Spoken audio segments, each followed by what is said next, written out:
I've decided to do this read because I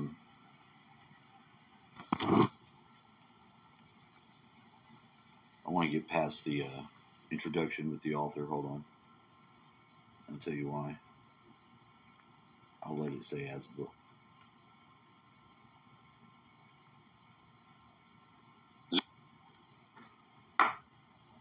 It's a very interesting read, and in it is where I find some of my information on how to do the layout.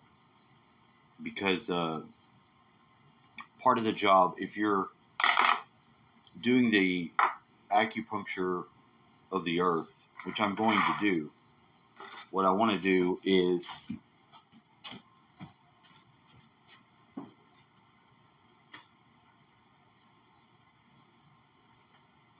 I've got a pipe that I use.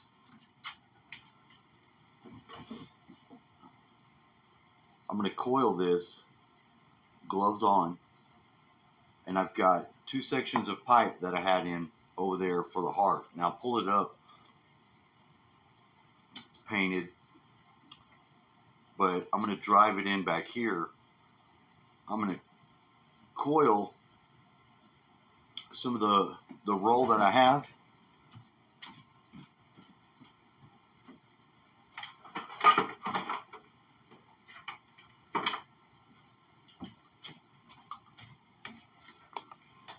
Here, and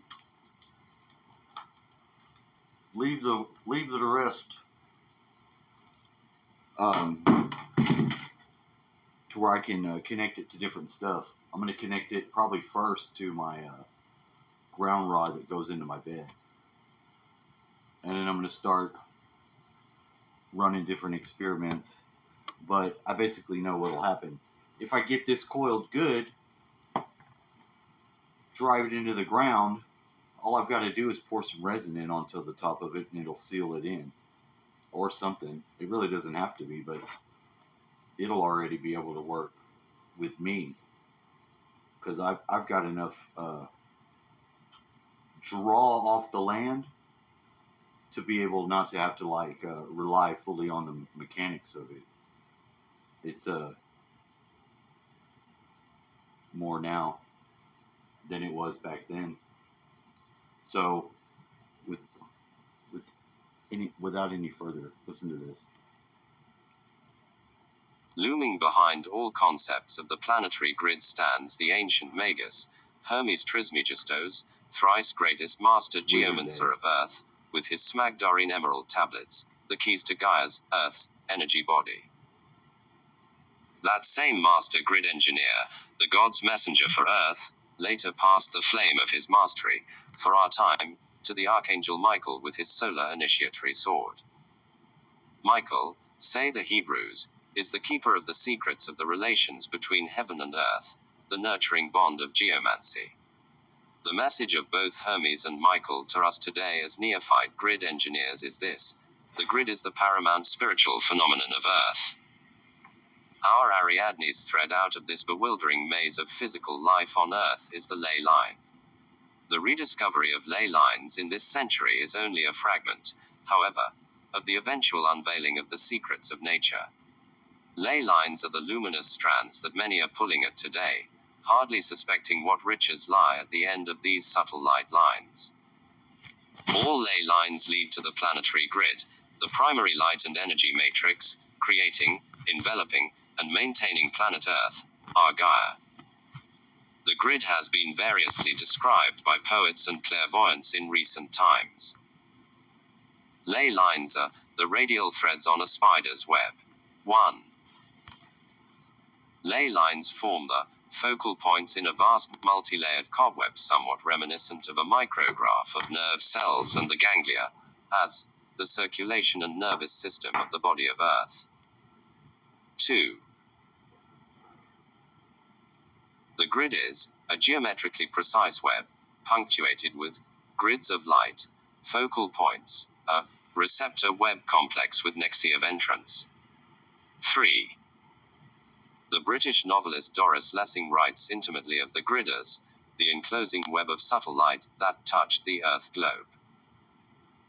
All over the globe ran these pulses or lines, which make a colored spinning membrane, and a great web of patterning oscillations and quiverings. 4. A personal acquaintance of mine in England summed it up lucidly. I saw the Earth as a fishnet web of light lines. My body was the same, and there were lines of light radiating from the intersections of the planet's surface to link with the web network surrounding other planets. The hermetic keys to the planetary grid are inscribed on the messenger's mythical emerald tablets, which summarize the 7 hermetic principles underlying all manifestation. These are the keys to Hermes' geomancy. The principle of mentalism: the universe is mental, the all is infinite mind, which is the fundamental reality and the womb of all universes. The principle of correspondence: whatever is below is like unto that which is above, and whatever is above is like that which is below, to accomplish the miracles of the One. The principle of vibration: nothing rests, everything moves and vibrates. The principle of polarity: everything is dual, has poles, and pairs of opposites. The principle of rhythm: everything has its tides, its rise and fall, its equal pendulum swings to the right and left, its peaks and troughs. The principle of causation: every effect has its cause, every cause has its effect, all proceeding by law, never by chance. The principle of gender: everything has its masculine and feminine aspects. 5. Experiential knowledge of Hermes' principles through meditative interfacing with the Earth grid leads us into the secrets of geomancy. The grid is not something out there, away from us, safely, abstractly separate from our daily lives. Our molecular bodies and human consciousness as we walk on Earth live within the grid. The grid is like a unified tuning fork vibrating with our light, life, electromagnetic spectrum for Earth as we receive it daily from our specific star evolution paradigm, the Sun, the astrophysical center of our local solar system grid. Our King Sun is an evolving star, and our lives as humans on Earth are breathed within the grid-mediated parameters of his body, our familiar solar system. The grid is the forgotten nexus between humankind, as embodied, Earth-walking consciousness, and the starry heavens. The grid is the spiritual link for the blending of cosmic and terrestrial energies in the consciousness experiment known as humanity. It is the pervasive means for the harmonious fusion of the energies of the solar system in human consciousness. The grid actually predates physical Earth and is more like Mother Gaia's exterior skeletal energy structure, her prototypal design and predetermined matrix of energy and light from which her physical body was manifested. Our relations as embodied humans with the star evolution we call the Sun is mediated through the grid enveloping Earth. The key word here is homologous. The human body is conical, rectangular, while the Earth's body is spherical. Yet Hermes speaks truthfully when he says, as above, so below. What exists in heaven is embodied on Earth and in the human but in specific manners appropriate to the morphology. This is the meaning of equal logos, homologous, i.e., the same word. Just as the human has an intricate subway system of acupuncture meridians, carrying ki, the life force, so has the Earth a myriad web-like matrix of ley lines and focal points. Geomancy and somamancy are 2 more pivotal grid-explicating words. Geomancy initially means divination of the Earth's secrets, from the Greek, Gaia mantos, but after a meditative experience with the planetary grid, the word emerges for us into its larger meaning as divinization of the Earth, because positive, loving human consciousness interfacing with the heaven-bestowed grid completes its intended divinization process. Somamancy, Greek, body mantos, is the equivalent word operating in the human dimension.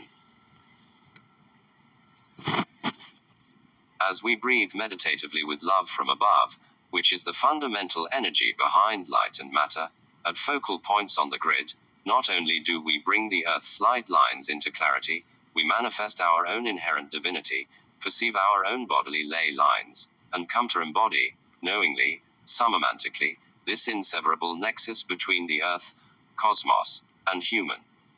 Another name for this nexus is the grid. Thus geomancy and somamancy are two sides of the same coin. When we harmonize and enlighten geo, we do reciprocally the same for soma. Eastern esoteric yoga informs us that the human has not only the apparent physical body, but a series of overlapping, multi-dimensional bodies which form a kind of Jacob's ladder away from the familiar body of bones and flesh into the body of light. These bodies are variously described according to different traditions, but essentially they include the etheric, electromagnetic body, seat of the meridians and chakras, the emotional body, or astral body. So, obviously, hold on.